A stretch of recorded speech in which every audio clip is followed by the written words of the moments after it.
Welcome to T10 Info TVSK channel. My name is Syed and here I am with the latest world news for Wednesday 17 May 2023.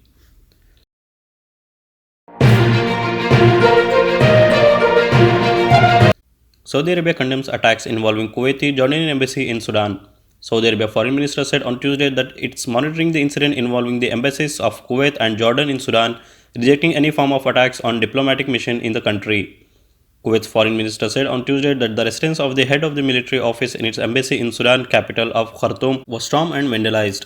Jordan also said that its embassy in Khartoum was stormed and vandalized earlier on Monday. The GCC Secretary General Jassim Al-Budawi stated that the GCC countries, the Secretariat General and the GCC Rail Authority are continuing their effort to finalize the completion stage of the railway linking the GCC countries, representing a prominent step in the joint Gulf interdependence and integration. He made his remark during the Middle East Rail Exhibition and Conference being held May 15 to 16 at the Abu Dhabi National Exhibition Center in the UAE, with the participation of a number of decision makers in the Arab transportation sector, dignitaries and CEOs of key rail operators from across the region. During his speech, the Secretary General emphasized that the leaders of the GCC countries were keen to support the process of joint Gulf action to enhance cooperation to reach the desired integration in all fields. At least 6 dead and more missing in New Zealand hostel fire. At least 6 people have died and others remain unaccounted for following a fire in a hostel, New Zealand's Prime Minister has told local media. Emergency services were called to 4-story Loafers Lodge hostel in Wellington just after midnight local time 12:30 GMT on Monday. Dozens were rescued from the building, but police said a number of people remained unaccounted for. Chris Hipkins warned the number of dead was likely to increase.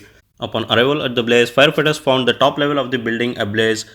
By 4, at least 20 fire trucks were involved in helping extinguish it. Fire and Emergency District Commander Nick Pyatt described the fire was Wellington's worst nightmare. Police warned they could not be more specific on the number of deaths until they could access the building. Pyatt also said the building contained asbestos and urged locals to wear a face mask and keep their window closed to avoid inhaling the smoke, the New Zealand media reported. Bangladesh power cuts as cyclone Mocha hits fuel supply. Bangladesh is facing its worst power cuts in more than 7 months as a deadly cyclone forces the closure of both its floating liquefied natural gas terminals less than a month after a scorching heat wave caused in the South Asian country. Cyclone Mocha, one of the strongest storms to hit the region in a year, made landfall at the weekend in night-boring Myanmar in Bangladesh South. At least 16 killed as Pakistan tribes clash over coal mine. At least 16 people have been killed and more than 10 injured in a clash between two tribes over the ownership of a coal mine in northwest Pakistan. Officials said in the incident late on Monday was part of the decades-old tribal rivalry over the mine in Dara Adam Khel area, Khyber Pakhtunkhwa provinces bordering Afghanistan. Local police officer Zahid Khan confirmed 16 deaths in the clash between the area's Sani Khel and Akrowal tribes. At least 11 members of the Sani Khel tribe were killed, whereas 5 members of Akrowal tribe were buried last night. China detains South Korea footballer in suspected bribery case. South Korea midfielder Sun Jun-ho has been detained in the northeastern Chinese provinces of Liaoning on suspicion of accepting a bribe, China Foreign Ministry has said. Ministry spokesperson Wang Wenbin said on Tuesday that Sun was placed in custody recently and was under investigation. The South Korean consulate in the provincial capital of Shenyang had been informed of Sun's detention and allowed access to the place as required by international treaty. Sun had been playing for the Chinese Super League. Shandong Taishan Hong Kong newspaper South China Morning Post said the bribery allegation considers suspected match fixing involving coach Hao Wei. China is a country governed by the rule of law and handles the relevant cases in accordance with the law to protect all the legitimate rights and interests of the parties involved. Wang gave no details on the timing or conditions of Sun's detention, but the Post said he was arrested at an airport with his family on Friday while preparing to leave the country. Lim So-suk, South Korea's foreign minister's spokesperson, said his government was providing Sun with necessary consular assistance through the country's local mission. He did not provide more details on Sun's situation because of privacy reasons. Europe to curb Indian fuel import made with Russian oil. Josep Borrell, the European Union foreign policy chief, has said that the bloc will act against the importation of Indian petroleum products that use Russian oil in rare explicit criticism of India's role in helping Russia evade Western sanctions amid the war in Ukraine. In an interview with the Financial Times, Borrell said that Europe did not mind increased oil trade between Russia and India, but urged a crackdown on India's reselling Russian oil into Europe as refined fuel, including diesel. India has emerged in the past year as a top buyer of Russian oil following Moscow full-scale invasion of Ukraine on February 24, 2022. Access to cheap Russian crude has boosted output and profits at Indian refineries, enabling them to export refined products competitively to Europe.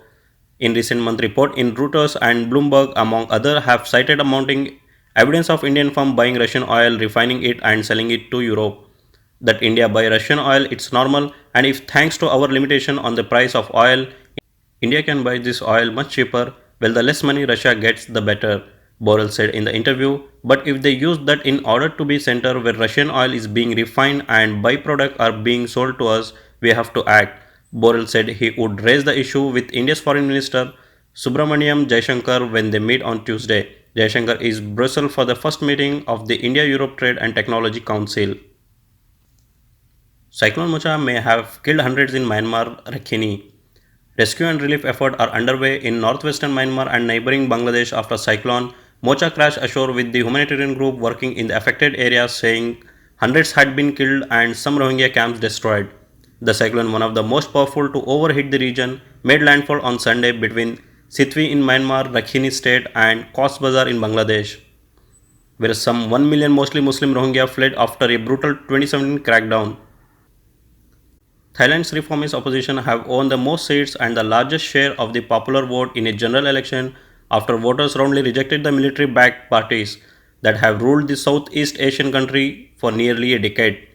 With almost all votes counted on Monday, the progressive Move Forward Party and the populist Pheu Thai Party were projected to win about 286 seats in the 500-member House of Representatives.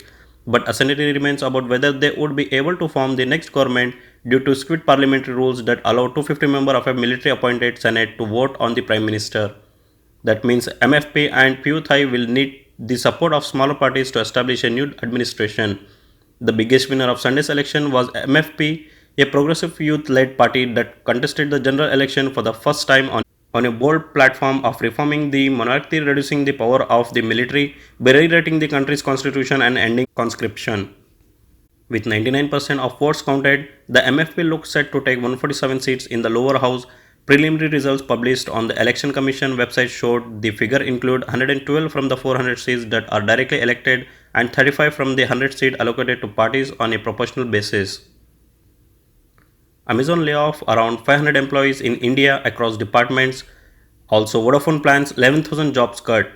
Amazon has laid off about 500 employees in India across different verticals as per report. This fresh round of downsizing is part of the broader layoff announced by CEO Andy Jassy in March, affecting approximately 9,000 employees. The process is ongoing. People familiar with the matter told Economic Times, adding that the employees are being laid off from web service, human resource and support department. South Korean singer Haisu, 29, found dead. Police suspect suicide. South Korean singer Haisu was found dead at her residency last week. The police discovered a note which is suspected to have been written by the 29-year-old to singer before her death reported. The news of Haisu's death was announced by her team on May 15. It said in a statement that Haisu died on May 12 and the funeral will be held privately. The team also urged everyone to refrain from spreading false news about the singer. We express our condolence on the final remaining journey of the deceased, the statement added. The police said that a person was found dead at a residency on May 12. Later, it was confirmed that the deceased was singer Haisu, the report said. Tesla car team to visit India this week as carmaker diversify beyond China. The executives are scheduled to meet with government representatives, including those from the office of Prime Minister Narendra Modi, to discuss local sourcing of components for Tesla models. Two Indian companies conducting trials to develop dengue vaccine, top medical body. Two companies are conducting trials to develop dengue vaccine, Director General Indian Council of Medical Research, Dr. Rajiv Bhal told ANI on Tuesday. According to the vaccine trial status, Panacea has done phase 1 and the trial have been completed on 100 adults between the age of 18 and 60 years. The primary objective of the study is safety, evaluation, emergency and viremia assessment. Now the company plans to start phase 3 randomized trials, double-blind placebo-controlled trials on 10,335 healthy adult age 18 to 80 years at 20 sites of the ICMR. These trials were approved in January 2023. Speaking to ANI, Dr. Bahal said the company which was supposed to make the product 3 months ago could not do so. However, now the company would be ready in August, so those trials will be initiated in phase 3. That's all in today's headlines. Thanks for watching. If you want to receive more important headlines around the world, keep watching T10 Info TVSK channel by subscribing and hit the bell icon to receive notification.